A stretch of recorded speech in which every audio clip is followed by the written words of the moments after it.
Hi, I'm Caroline. This is my ID. Um, my paper and presentation are on school shootings from a criminological perspective. Um, these events in society are some of the most tragic and shocking, and they have completely changed the way that society views safety. And so I wanted to get into understanding that issue and the reasons behind why they happen.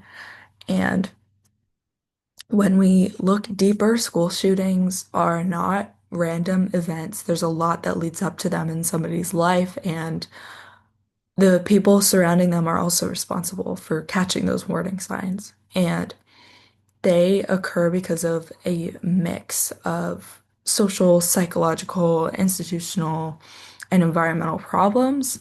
And so I wanted to use criminology to explain them because they have become increasingly common in society. And so, to explore all of this, I was able to pick out a couple of criminological theories that were applicable. And so, I touched on the social control theory, strain theory, um, situational crime theory, as well as looking into developmental criminology and threat assessment programs. And so each of these gives us a different way to understand why school shootings happen. Um, One of my sources by Pitaro applied the social control theory to the Columbine High School shooting that happened in 1999. Um, Eric and Dylan were students of this high school. They were 17 and 18 when this happened. They had a lot of mental issues. Eric Harris was deemed a psychopath by the FBI, like textbook. Um, he was a textbook example, is what I'm trying to say. And they completely isolated themselves from peers. They didn't have any real friendships. They didn't have relationships with their teachers, parents. They were not involved in school life. Um, and so Travis Hirschi, hope I'm saying that right, his theory helps us explain why weak social bonds like theirs reduce self-control and make deviance more likely in their case.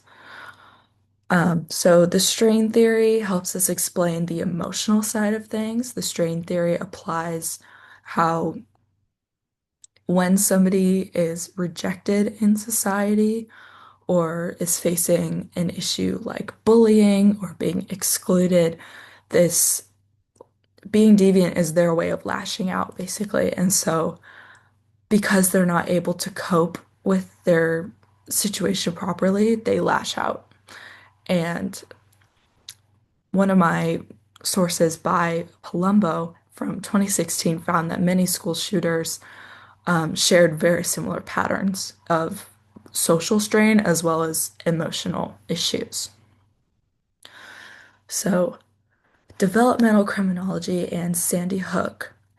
Sandy Hook Elementary was another school shooting in an elementary school. It was very highly publicized and it was very, very tragic. And so Rice and Hoffman, another one of my sources, were able to use developmental criminology and apply it to Sandy Hook. And the shooter behind Sandy Hook was Adam Lanza. And Adam Lanza was 20 years old. He was my age, which is scary to think about. He had a lot of unaddressed mental issues and he really struggled socially. He couldn't form those bonds, sounding very similar to the Columbine case.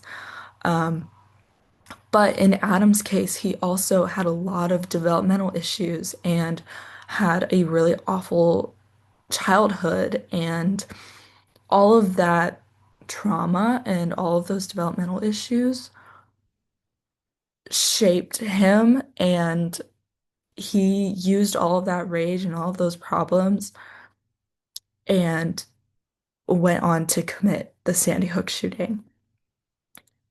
Oh, sorry. So student perception of safety, Stratesky and Hogan, um, from 2003, one of my other sources, were able to look at how shootings changed students' perception of safety in school. And so after these awful events, obviously people's minds shifted and their way of thinking shifted about going to school, especially parents were scared to send their kids to school. And so people started experiencing a lot of fear and distrust with school security and the safety of their school. And so a lot of kids and parents the parents didn't want to send their kids to school, students didn't want to go to school. And even I remember the school shooter drills that I had to do when I was a little girl. So this has been going on for a while and it's awful. So the Safe School Initiative, Voskul, lots of interesting names from my sources. I hope I'm saying all of them right. Voskul and his colleagues from 2004 created the Safe School Initiative, and they studied 37 different school attacks, and they found that a lot of the shooters from each of these attacks showed very similar warning signs. And when you look at it from their perspective, they were very clear, yet they went unaddressed. And so they were talking about warning signs like plans leaking or like knowing that these kids with unstable mental issues had access to maybe their parents' weapons. And so it just shows that something as simple as telling a person of authority or just really addressing those red flags can prevent a school shooting. And so connecting all of this, when you put all of these theories together, you see obviously a very similar pattern in each of these shooters. Um, they have very weak social bonds. They can't really build relationships.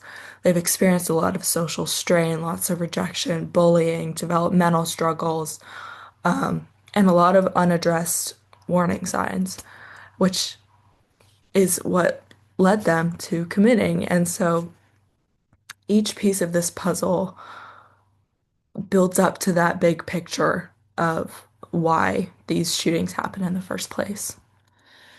So, how do we prevent it? Criminology helps us and gives us ways to prevent them. And so we can help students by addressing their mental health issues, giving them resources, recognizing the warning signs, and also teaching people what the warning signs are and what you do when you see somebody exhibiting these traits.